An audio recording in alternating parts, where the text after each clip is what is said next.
새가슴, 오목가슴이 수술하기 힘들다는 이야기 많이 들어보셨죠? 오목가슴이나 새가슴의 경우에도 각각 어떤 수술 방법으로 훨씬 개선되고 예쁜 체형을 가질 수 있는지 지금부터 소개해드리겠습니다. 단순히 확대뿐만 아니라 오히려 너무 커서 무거워서 좀 축소를 고민하신 분이나 좀 여러 가지 다양한 케이스들이 좀 찾아주셔서 거기 각각 맞춰서 좀 수술을 해드리고 있습니다.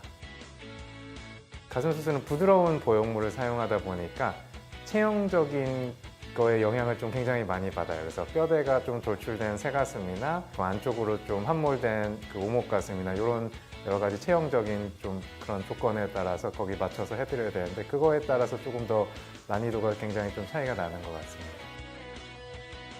중앙에 우리가 넣는 게 아니고 양쪽에 하나씩 넣기 때문에 중간에 있는 뼈가 어떤 각도에서 좀 돌출이 되거나 들어감에 따라서 그 전체적인 쉐입이 영향을 받습니다. 수술 방법을 조금 다르게 해야 돼요. 일단 새가슴의 경우는 기본적으로 좀 유두가 살짝 바깥으로 벌어져 있고 뼈가 가슴골이 모이는 걸 방해하고 그 속된 말로 고속도로로 가지고 그런 게 생길 확률이 조금 더 높아지기 때문에 지름이 조금 더 큰 걸 선택하는 게 좋고요. 지름이 좀 어느 정도 확보가 돼야 이게 어느 정도 흉골 안쪽까지 좀 가슴골이 모이고 쉽게 좀 생길 수가 있기 때문에 하는 게 중요하고, 오목가슴의 경우는 반대로 너무 가슴골이 쉽게 모일 수 있어서 좀 너무 과한 거를 하면 잘못하면 부자연스러울 수 있는데, 새가슴인 분들은 어떻게 보면 더 되게 자유롭게 더 크게 하셔도 무방합니다. 고정 속옷이나 그런 끈 같은 거를 제가 좀 맞춰서 체형에 조절을 해드려서 훨씬 장기적으로도 평평하거나 오목가슴인 분들 못지않게 예쁜 가슴골 잘 생길 수 있게 해드리고 있습니다. 걱정하지 않으셔도 됩니다.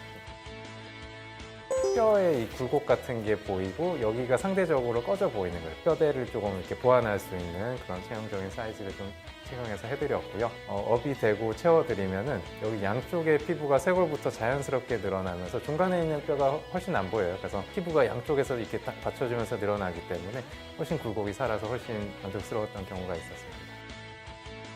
현재보다 훨씬 개선된 체형적으로 만족스러운 윗가슴도 채워지고 체형을 충분히 이룰 수 있으니까요. 너무 걱정하지 마시고 상담부터 먼저 받아보시면 훨씬 수월하게 도와드릴 수 있을 것 같습니다.